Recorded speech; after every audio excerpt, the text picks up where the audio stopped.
अज़म नाज़रीन, कैसे हैं आप सब? उम्मीद है कि ठीक होंगे। और इस वक्त जो आप अपने मोबाइल पर तस्वीर देख रहे हैं, ये कोई अमेरिका या इंडिया किसी भी इस तरह के मुल्क के नहीं, बल्कि ये इस्लामी जमहूरियत पाकिस्तान के हैं। जी हाँ, ये तस्वीर जो इस वक्त आप देख रहे हैं, ये हम स्टाइल अवार्ड 2021 के हैं।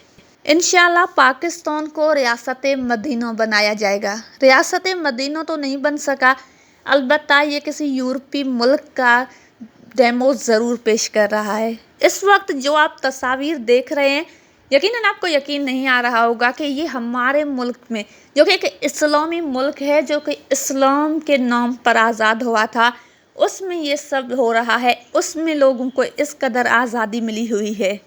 पाकिस्तानी अदाकाराएँ हम स्टाइल अवार्ड 2021 में जिस तरह की फहाश लिबास पहनकर आई हैं, तो कोई इन्हें बताए कि क्या खूबसूरत या स्टाइलिश लगने के लिए इस तरह की ड्रेसिंग ज़रूरी है, या हमारे मुल्क में इस तरह के लिबास पहनने पर कोई पाबंदी या कुछ इस तरह का नहीं है।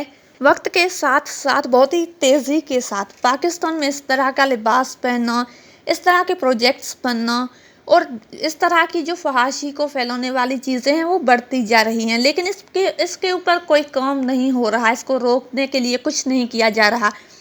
यकीनन आप देखते होंगे कि औरत मार्च के नाम पर इसी तरह से पाकिस्तान में क्या से क्या होता है, क्या से क्या किया जाता है। हमारी जो आने वाली नस्लें हैं, जो हमारी जनरेशन है, जो इन्हें देखते हैं, जो इन्हें अपना रोल मॉडल समझते हैं, जो इनसे इंस्पायर होते हैं, तो यकीनन जो लोग आज इन्हें देखते हैं, इनकी हम अपने जो भी अदाकारा हैं वगैरह हैं, तकरीबन उनकी हर फैशन को, हर लिबास को कॉपी करते हैं। अगर हमारी जनरेशन ने इस चीज़ को भी कॉपी करना शुरू कर लिया, तो सोचे पाकिस्तान में क्या होगा। आने वाले वक्त में पाकिस्तान कहाँ पर खड़ा होगा।